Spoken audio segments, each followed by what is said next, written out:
আমি জানি ভাই সবাইরই মিডনাইট ক্রেভিংস হয়, আর আমার ক্রেভিংসের কথা কিছু নাই বলি। রাত বিরাতে আমার বার্গার, পিৎজা, স্যান্ডউইচ এগুলো খেতে মন চায়। এখন কি করার, এত রাতে বার্গার পিৎজা না বানাইতে পারলেও স্যান্ডউইচটা তো বানাইতেই পারি। কালকে রাতে সেই স্বাদের একটা স্যান্ডউইচ বানাইছি। প্রথমে একটা গাজর গ্রেট করে নিছি, এরপর শসাগুলোকে ছোট ছোট করে কেটে নিয়েছি, এরপর 4-5টা মরিচও ছোট ছোট করে কেটে নিলাম, এরপর আমি 3টা ডিম সিদ্ধ করে নিয়েছিলাম। এবার ডিমগুলোকে কাঁটা চামচের সাহায্যে একদম ম্যাশ করে ফেলবো।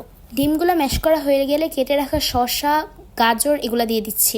এরপর দিলাম স্বাদমতো লবণ, আধা চামচ চিনি, এরপর দিয়ে দিলাম একটু গোলমরিচের গুঁড়া। এরপর এগুলাকে ভালো করে মিক্স করে নিব। এরপর দিয়ে দিব বেশি করে মেয়োনিজ। এই মেয়োনিজটা আমি ভাজা ডিম দিয়ে বাসায় বানিয়েছি। এই মেয়োনিজটার রেসিপিটা আমি শেয়ার করব শীঘ্রই। মেয়োনিজটা দিয়েও ভালো করে মিক্স করে নিব। এখন নিয়ে নিব পাউরুটি।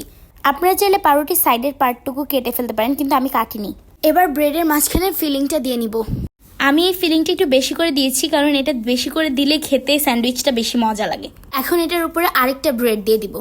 এভাবে করে আমি 4টা স্যান্ডউইচ বানিয়েছিলাম। এবার স্যান্ডউইচটাকে আলতো হাতে মাঝখান দিয়ে কেটে নিতে হবে। এই যে হয়ে গেল আমাদের মজাদার স্যান্ডউইচ। এটা এত মজা হয়েছিল, আমি বলবো আপনারা অবশ্যই এটা একবার ট্রাই করে দেখবেন। এটা খাওয়ার পর আমার বিশ্বাসই হচ্ছিল না যেটা আমি বানিয়েছি, মনে হচ্ছিল কোনো দোকানে থেকে কিনে আনা। আশা করি এটা আপনাদেরও ভালো লাগবে। আজকের জন্য এতটুকুই, বাই বাই।